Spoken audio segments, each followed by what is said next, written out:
They thought it was just another inmate's last request. A joke, something to laugh at. But when a condemned black man whispered his final wish before execution, what happened next shocked everyone in the room and exposed a secret that could change everything. The clock ticked louder than it should have. Every second echoed through the dimly lit death row block, bouncing off the cracked concrete walls like a cruel reminder. Midnight was coming, and when the clock struck, Marcus Reed would no longer breathe. He had been locked up for 15 years. 15 years of claiming innocence. 15 years of filing appeals, writing letters, begging someone, anyone, to look at the evidence again. 15 years of being ignored.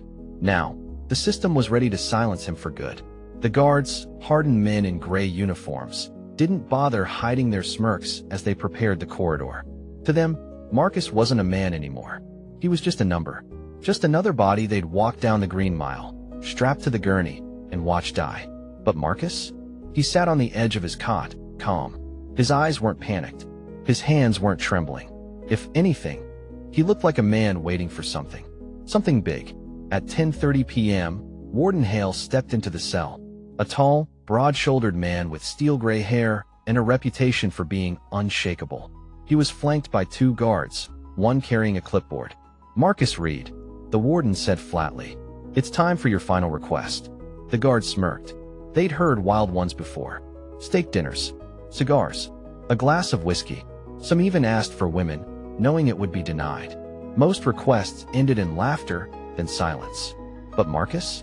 He lifted his head slowly. His voice was calm, deliberate. "I want a piano." The guards burst out laughing. "A piano?" One sneered. "What? You think you're Beethoven or something?" Another chuckled. "Man's about to die and wants to play a concert?" Even the warden cracked a smile, though faint. "That's unconventional," he muttered. But Marcus didn't flinch. His gaze was steady, almost piercing. "That's my final wish. A piano. Put it in the execution chamber if you have to. Let me play before you kill me." The laughter grew, but underneath it, a strange tension began to ripple through the air. Because Marcus wasn't smiling. He wasn't joking. He meant it. The cops thought it was hilarious. A condemned man asking for an instrument instead of a meal. But what they didn't know was that Marcus Reed wasn't just a convict. He was hiding a past none of them were prepared to uncover. By 11 p.m., word had spread. Guards were whispering down the hallways. Inmates rattling their bars, trying to get a look. "The dead man wants a piano," one shouted, laughter echoing through the block. In the observation room, the staff cracked jokes. "Maybe he's going to play his own funeral march," one said. "Better yet, give him a kazoo," another laughed. But not everyone was laughing. Sitting quietly in the corner was Chaplain Evans, a weary old minister who had seen too many executions. His eyes narrowed as he watched Marcus, as though sensing something different. "Warden," Evans said softly, "maybe you should let him. Man's about to lose his life. If a piano brings him peace." But Hale wasn't convinced. He shook his head. "You give these men 1 ounce of humanity, and they'll twist it. We stick to protocol." Still, something about Marcus's calm demeanor gnawed at him. Most men broke down. They begged. They cried. Some cursed until their throats gave out. But not Marcus. Marcus was waiting. For what? Hale couldn't tell. At 11:15 p.m., Marcus was escorted down the corridor. Shackled wrists, shackled ankles, orange jumpsuit glowing under the fluorescent lights. The guards' laughter echoed as they escorted him past the cells. "Play us a song, piano man," one inmate jeered. Another sang mockingly. "Musical note hit the road, Jack. Musical note." But Marcus didn't react. His head was high, his step steady. If you didn't know better, you'd think he was walking into a boardroom, not an execution chamber. And then, something strange happened. As he passed the last cell, one of the older inmates, a lifer known only as Doc, pressed his face to the bars and whispered, "Play it, brother. Make them hear it." Marcus turned just slightly, and for the first time, a flicker of a smile crossed his face. The guards noticed, and suddenly, their laughter felt a little less secure. 11:30 p.m. The execution chamber buzzed with fluorescent lights. The gurney stood in the center, straps laid out like waiting snakes. The lethal injection machine gleamed coldly in the corner. The witnesses filed in, journalists, state officials, a few civilians chosen at random, all seated behind the thick glass partition. The guards whispered and chuckled among themselves. Wonder what tune he's gonna play. Then, as Marcus was strapped down, Warden Hale leaned in. Still time to change your request. You sure you want to waste your last wish on this? Marcus locked eyes with him. Bring me the piano. The warden sighed, shaking his head. But something in Marcus's gaze unnerved him. Finally, he snapped his fingers at a guard. Fine. Go get the portable keyboard from the chapel. Humor him. The room erupted in laughter again. But when the small electric piano was rolled in and set beside the gurney, Marcus's eyes softened. He flexed his fingers, as though feeling life return to them. And when his hands touched the keys, the laughter stopped. The first notes were soft, gentle, but the sound filled the chamber like a haunting echo. The melody was slow, deliberate, beautiful. The guards froze. The witnesses leaned forward. Even the warden's face tightened. Because Marcus wasn't fumbling. He wasn't randomly striking keys. He was playing like a man possessed, like a man who had lived and breathed music his whole life. The melody swelled, building into something powerful, heartbreaking. Each note carried weight, like it was telling a story words never could. And suddenly, everyone in the room realized something. This wasn't an inmate's silly request. This was a performance, a message. And Marcus Reed was no ordinary man. The first notes swirled through the chamber like smoke, rising, filling every corner. The small electric piano wasn't grand, but under Marcus's hands, it sounded like a cathedral organ. Each chord struck heavy, deliberate. The melody was mournful, tragic, but strangely familiar. In the observation booth, a journalist leaned forward. His brows furrowed. Wait, I know that song. Beside him, one of the state officials whispered, yeah, it's from that old case, isn't it? The warden stiffened. His jaw tightened. He recognized it too. It was the song that had been heard the night of the murder. The case that put Marcus on death row had always centered on one piece of testimony. A neighbor swore they heard a man playing piano just before shots rang out. The prosecution painted Marcus as the killer, claiming he broke in, shot the victim, and, mocking, played the piano on his way out. But Marcus never touched a piano during the trial. In fact, the prosecutor argued he couldn't play at all. That detail, that mocking flourish, was one of the reasons the jury convicted him. And now here he was, playing that very same haunting melody. The witnesses whispered, glancing at each other. The guards shifted uneasily. The smirks were gone, replaced with something else. Unease. Because Marcus wasn't fumbling like an amateur. He was playing like someone who had mastered the instrument long before his arrest. Warden Hale's pulse quickened. He leaned toward the chaplain. Did you know he could play like this? Evans shook his head slowly. No, but it sounds like he's been waiting to show us. The warden cursed under his breath. The piece continued, swelling with force. Marcus's eyes were closed, his shackled hands gliding effortlessly over the keys. For a moment, it was as though the walls of the prison fell away, replaced by a concert hall. Then, as the final notes faded into silence, Marcus opened his eyes and looked directly at the observation window. And he spoke. 15 years you said I played this after I killed a man. But you never asked how I knew it. You never asked who really wrote it. Tonight, you're all gonna learn the truth. Gasps echoed through the booth. The warden slammed a hand on the desk. Cut him off. This isn't a stage. But it was too late. Marcus wasn't done. The condemned man wasn't playing for peace. He was playing for proof. Every note was a weapon. Every chord a revelation. And when he opened his mouth, he dropped a bombshell no one was ready for. I didn't write that song, Marcus continued, voice steady. That melody belonged to Elijah Cross. My best friend. My brother in music. The man you all said I murdered. The room fell silent. Elijah Cross. The name was buried in the case files, but the journalists remembered. Elijah had been a rising musician, shot dead in his own apartment. Marcus was convicted as the jealous friend who killed him out of rage. But Marcus's voice rang with something different. Not rage. Not madness. Something deeper. Elijah taught me that piece when we were kids. It was his signature, the song he played before every show. You said I mocked him by playing it the night I killed him. But the truth is, that was him. He was alive when that melody filled the air. The guards froze. The chaplain leaned forward. Even the journalists began scribbling furiously, eyes wide.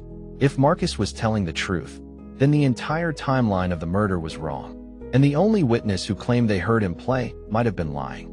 The warden's face went red. He slammed his fist on the glass. This is a stunt. Nothing more. But in his gut, he felt it, the fear that Marcus's words weren't lies. Marcus leaned back slightly, his hands still resting on the keys.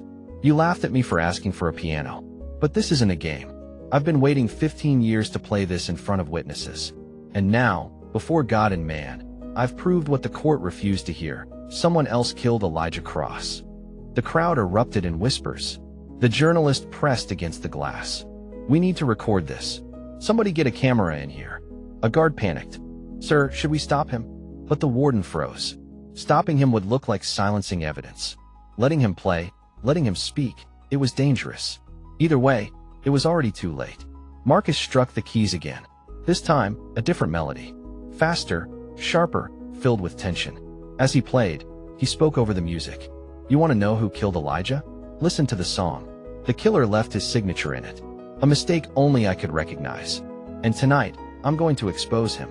The crowd's whispers turned to shock. Exposed who? The chaplain's hands trembled. Dear Lord. The guards exchanged nervous glances. The warden's heart pounded. He shouted, Enough! Cut the power to that keyboard. But before anyone could move, Marcus's voice cut through the room. Strong, clear, undeniable. The man who killed Elijah Cross is in this building. Right now. The room was frozen. Marcus's voice had cut sharper than any blade, and the silence that followed was suffocating. Every eye in the execution chamber, every witness behind the glass, every guard in the corner, they were all locked on him. His finger rose slowly. His eyes, dark but steady, burned with a fury 15 years in the making. And then he said the name. Officer Daniel Briggs. The sound shattered the silence like glass. Gasps filled the room. Guards stiffened.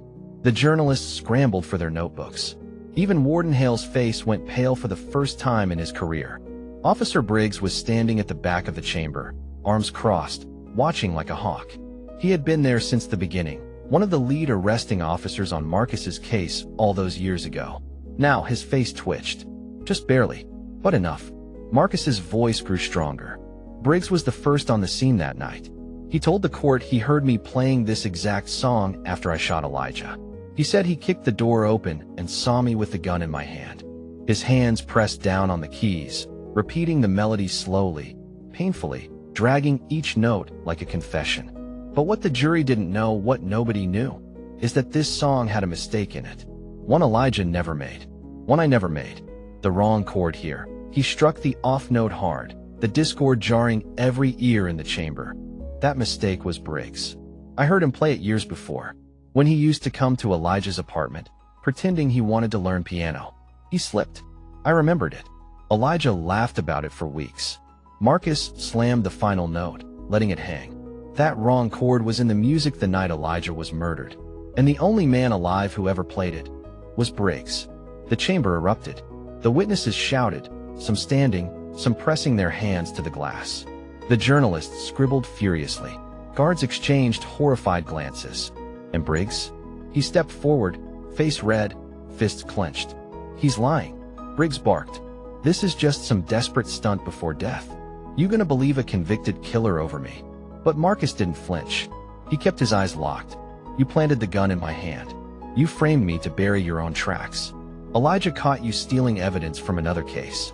You silenced him and pinned it on me. The chaplain's jaw dropped. The warden's face twisted with rage and fear. Because if Marcus was right, the entire system had killed an innocent man while letting a corrupt cop walk free.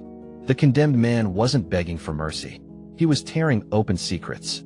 And now, every person in that chamber was caught between two terrifying truths.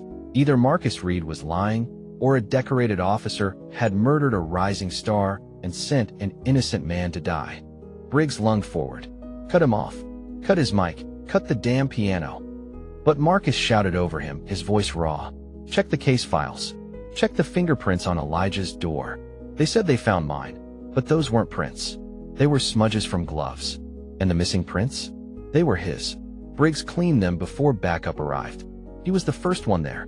He controlled the scene. The journalists were on their feet now. Cameras snapped. Phones raised. Is this true? Someone yelled. Briggs's hand twitched toward his holster, but he stopped himself. The guards nearby tensed, unsure whose orders to follow. The warden slammed his fist again. Restrain him. Get Reed out of here before this turns into a circus. But the circus was already live. The truth, or what sounded like it, was spilling out, and no order could stop it now. Marcus leaned forward, his eyes glassy but fierce. I've got nothing left to lose. You want to kill me, kill me. But before God, before these witnesses, I'm telling you, Briggs killed Elijah Cross. And if you strap me down tonight, you're not just killing an innocent man. You're letting a murderer keep his badge. The words hung heavy, heavier than any song. And then, something none of them expected happened. The chaplain stepped forward. Warden, Evans said quietly but firmly, this execution cannot continue. You must stop this until his claims are investigated. The warden's face burned with rage. We are not halting procedure because of a convict's fairy tale. But the chaplain's voice grew louder. This isn't fairy tale, Hale. This is testimony. And God help us all if we bury it under poison tonight. The journalist caught every word, every syllable. Briggs finally snapped. He shoved past the guards, pointing a trembling finger at Marcus. You think you can die a martyr, Reed? You think these people care about your lies? When that needle hits, you're forgotten. Marcus smiled faintly, his fingers brushing the keys once more. Funny thing about music, Briggs. Once you hear it, you can't unhear it. And tonight, they all heard you. The blackout lasted only seconds. But in those seconds, chaos exploded. Chairs scraped. Witnesses pounded on the glass. Guards shouted in the dark. And then, when the emergency lights flickered back on, one of the guards was on the ground, clutching his neck, blood seeping between his fingers. And Officer Daniel Briggs? He was gone. The chamber spun into panic. Lock this place down. Warden Hale roared, his voice cracking with desperation. Seal every door, nobody leaves. The guards scrambled, but the room was already unraveling. Journalists screamed. The chaplain prayed loudly over the chaos. Witnesses pressed their faces to the glass, demanding answers. And at the center of it all, Marcus sat still at the piano, his hands frozen over the keys. His face wasn't shocked. It was calm. Too calm. Like he'd been waiting for this moment. For 15 years, Marcus Reed was silenced. Now, in the moment they tried to kill him, the system itself was tearing apart. But the real nightmare wasn't the blackout. It was Briggs on the run. Guards swarmed the chamber, rifles raised. But Marcus raised his voice above the storm. You see, he shouted. The guilty run when the light comes on. Briggs didn't disappear because I lied. He disappeared because he's been hiding the truth all along. Warden Hale turned on him, furious. Shut your mouth, Reed. You don't control this chamber. But before the warden could bark another command, a journalist slammed her fist against the glass, screaming, If you kill him now, you're all complicit. The cameras were still rolling. Phones were still live streaming. The world was watching. The execution had become a stage, and Marcus was center spotlight. Suddenly, the PA system crackled. Briggs's voice filled the chamber, shaky, unhinged, but dripping with venom. You think you've beaten me, Reed? You think this little song of yours changes anything? You're still a dead man. You hear me? Dead. The voice was coming from inside the prison halls. Briggs had hijacked the intercom. The warden's face turned ashen. Because Briggs wasn't just a fleeing suspect now. He was a man armed, dangerous, and inside a facility full of locked-down civilians. The guards moved to escort Marcus out, but he stood, shaking his head. You move me, he'll kill someone else to cover his tracks. This isn't just about me anymore. This is about stopping him before he buries another body. The chaplain nodded fiercely. He's right, Warden. You know it. The warden's jaw locked, veins bulging at his temple. This was his nightmare. Protocol shattered, authority slipping, the world watching every second. But then another voice came through the PA, this time trembling, terrified. Help me, he's got a gun. It was one of the younger guards. And then, a gunshot cracked through the speakers. The chamber froze. Marcus leaned forward, eyes locked on the glass dividing him from the witnesses. You wanted a show? Well, here it is. Your decorated officer just proved everything I said. And if you want me to die tonight, fine, but not before you admit the truth. Not before Briggs is exposed. The piano sat behind him, silent now, but the memory of his melody still echoed in the chamber. The wrong chord. The clue nobody else had noticed. The one mistake that tied Briggs to Elijah's murder. The journalists were shouting now. Call the governor. Stay the execution. Get this man a retrial. And for the first time, Warden Hale didn't have an answer. The clock was past midnight. The execution had already run over. Protocol said Marcus should be strapped down. The needle delivered. But reality was different now. The truth was alive, bleeding into the open. And somewhere in the halls of the prison, the real killer was hunting his next victim. Then, another blackout. This one longer. The emergency lights stayed dead. The entire prison groaned in darkness. And in the suffocating silence, the intercom sparked one last time. Briggs's voice, low, calm, and terrifying. "You won't leave this prison alive, Reed. If I go down, you go down with me. Tonight, everybody dies." The sound of boots echoed through the hall, closer and closer. And as the chamber's heavy steel door creaked, the witnesses screamed. Because someone was opening it from the other side. The door groaned wider. Every breath in the chamber froze. The silhouette stepped inside, weapon raised. And then, flash. The emergency lights flickered back on, casting everything in harsh red glow. It wasn't Briggs holding the gun. It was Officer Hernandez. But his hands were shaking. His lips quivered as his eyes darted between Marcus and the witnesses. He's in the control room," Hernandez stammered. Briggs locked it down. "He says he'll start shooting hostages if we don't finish the execution." The room erupted in panic again. Marcus rose slowly from the piano bench. "He's bluffing," the warden snarled. "Sit down, Reed." But Marcus shook his head, stepping closer to the glass, so every journalist, every guard, and every camera caught his words. "No man who's innocent hides behind hostages. No man who's innocent runs in the dark. He wants me dead because if I live, his secrets die." The chaplain whispered a prayer, trembling. And then, through the intercom, Briggs laughed. "Wrong again, Reed. You don't get to play hero.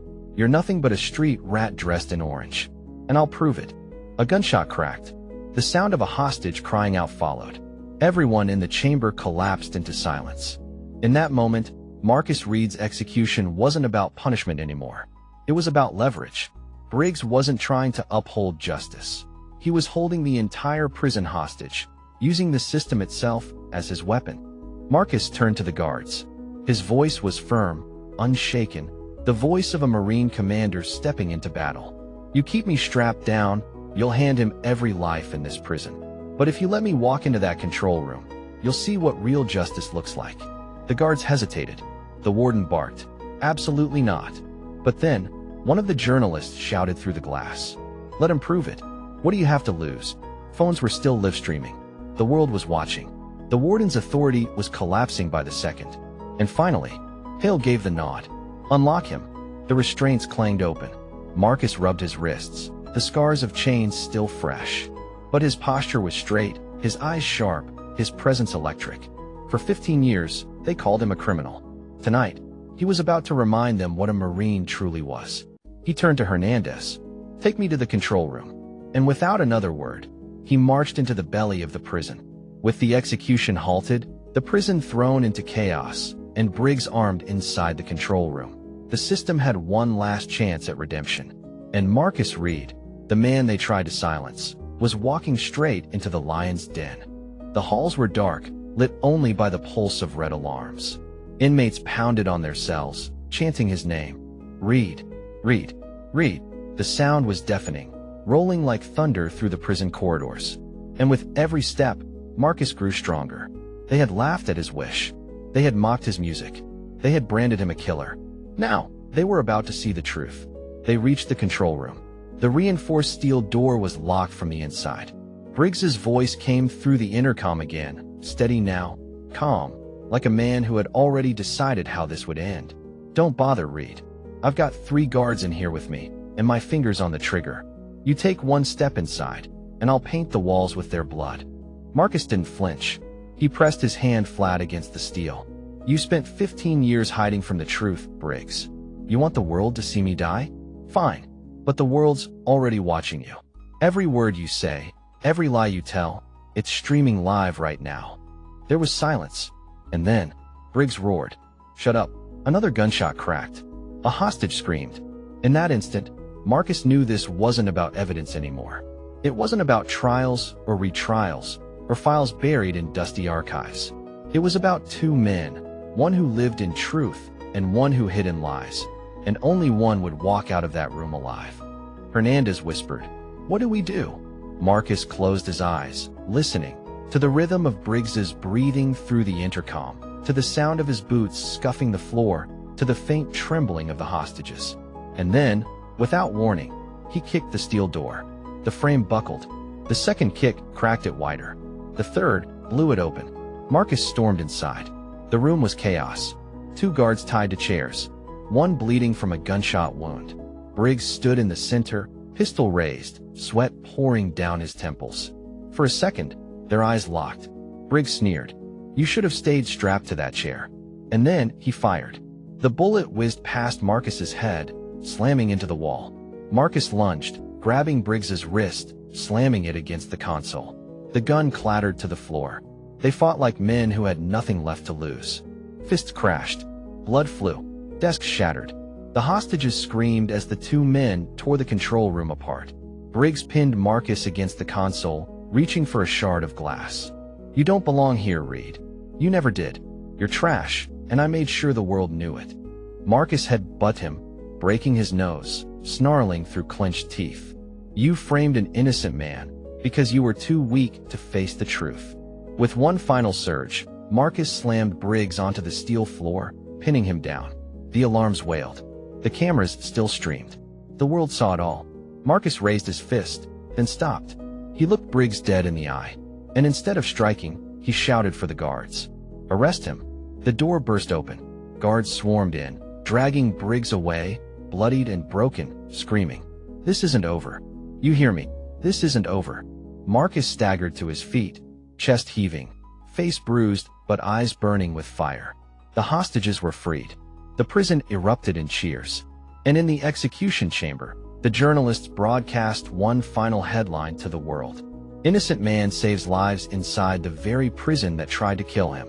But as Marcus Reed was escorted out, still technically an inmate, still wearing orange, the warden leaned close and whispered, "This isn't freedom, Reed. Not yet. Briggs may be in cuffs, but the people who put you here, they're still out there." And in that chilling moment, Marcus realized his fight wasn't over. Because exposing one corrupt cop was only the beginning. The real battle had just begun. Subscribe for more interesting and powerful stories.